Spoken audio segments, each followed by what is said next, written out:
Good morning, good evening, good afternoon, whenever or wherever you may be listening. Welcome to another show on the Sports Music and I podcast. So today, I thought I'll give my little predictions and views on how I think the Chris Eubank versus Conor Ben 2 fight will go, and about a bit about the undercard, because it looks like it's going to be a good undercard. So on the undercard, we've got Jack Catterall versus Esmium.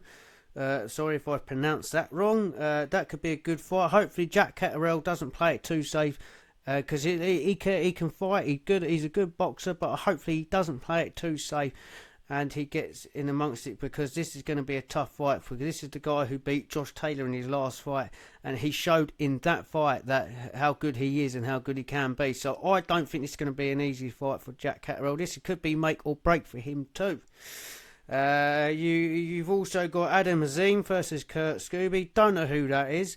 The American chap. I know Adam Azim, obviously, and he brings good power, so that's going to be a very good fight to watch. Richard Rakpora versus Tommy Welch. I believe we'll have seen Tommy Welch fight, but this is at heavyweight, so this is going to be interesting. I'm not sure if Rakpora has actually fought at heavyweight. I haven't seen him fight for quite a long time, actually, if I'm quite honest. The last one that springs to my mind is the Chris Billing-Smith fight. Chris Billing-Smith fight, which I was quite surprised at the outcome, because obviously he beat Chris Billing-Smith before. So let's see what he can do at heavyweight.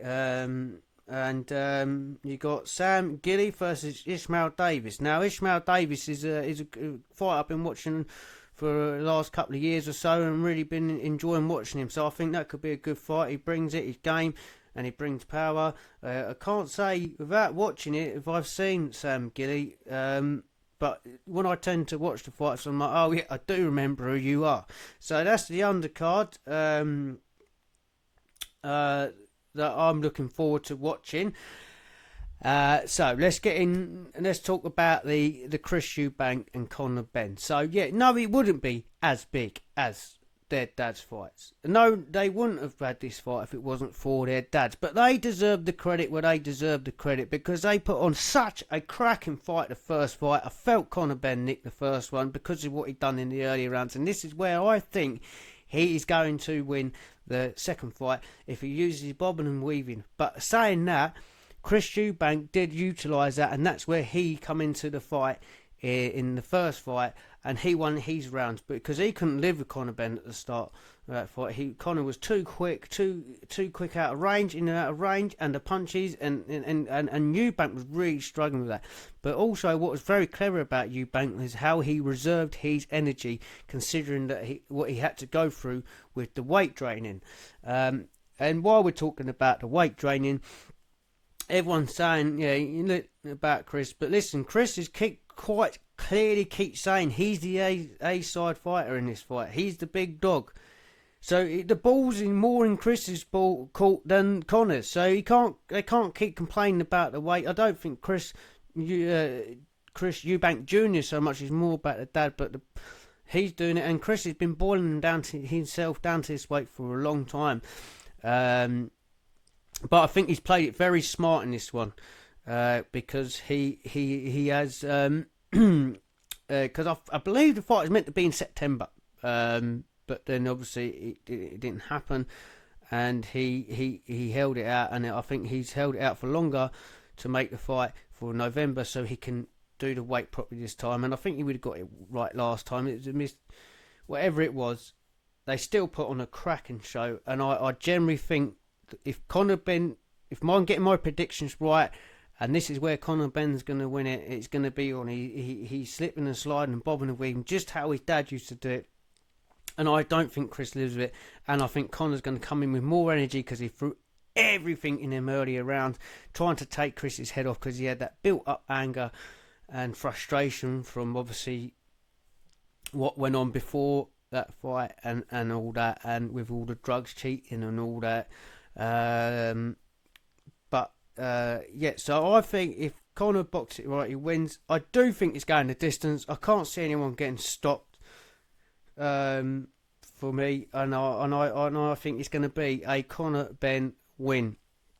And then let's just hope it's as good as the first fight, because that first fight was cracking, and this is why I think they've earned their right to sell out that stadium, because of the fight they put on, and they've made it their own sort of rivalry now. You could say, yes, like I say, it wouldn't have happened if it wasn't for their dads. But who knows? It wouldn't have been as big if their dads hadn't had such a big rivalry. But listen, it's carried on, and we got a cracking fight out of the first one. Although this one I think is going to be a bit more reserved. I would have thought Conor will learn his lessons from this, and hopefully he does, and he will go and I think Conor have a lot more energy for this fight too, because he obviously had that long layoff, and it was a long time since he'd done a big, long fight, a hard physical fight, and that was that was Conor's biggest fight to date that he's had too, and I think he held his own with that. He deserved at that level, whether it's world title level or not, or whether it's world level fighting. He certainly belongs at world level fighting. I think he proved it. And there is rumours that after this fight he could be going on to fight for a world title, Conor, and back down at welterweight. Now I think because of the publicity of the fight that this has got, if Chris wins, then I can see him hopefully going on to challenge for a world title too. Because as much as I am more of a Ben fan, I would still love to see Chris Eubank Jr. win a world title, because it means another British person has a world title. So it'd be nice to see them both going to win world titles after this. But obviously the person who loses, is hard to see where they may. Well, more for Chris. If Chris loses, it's where does Chris go after this because of his age. Conor's got time to rebuild and go again, and Conor's still at that. It's still the fighter that has got nothing to lose. But obviously Chris is at later stages of his career, and if he does lose, obviously the next biggest fight would be for him would be the trilogy. But I do believe Conor's going back down to welterweight to go on to fight for a world title, albeit that he wins. If he doesn't win, then he goes and does a rebuild job at welterweight and goes on to challenge for a world title. He could well be a world champion, Conor. I think he's definitely got it in him. He's definitely got that puncher's chance to win it, and I think he's one of them fighters that's really hard to handle because of the way he moves and he slips and slides and he ducks and bobs and weaves, and I think a lot of fighters will struggle with that. Trying to catch someone like that it isn't going to be easy. So whatever happens in the future for them, we will see. Conor Benn wins it for me Saturday, and he wins it on points, and I think it's going to be, well, I don't know, I hope it's going to be just as good as that first fight. So yeah, so thank you for listening to another little short podcast on the Sports Music and Life podcast about boxing this time, and yeah, let us know in the comments what your view is and what your thoughts are and how you think the fight is going to be, and yeah, please like and subscribe and share and all that, and to get the channel growing. Once again, thank you for listening to the Sports Music and Life podcast, and I'll be bringing you another podcast after the fight. Thank you for listening.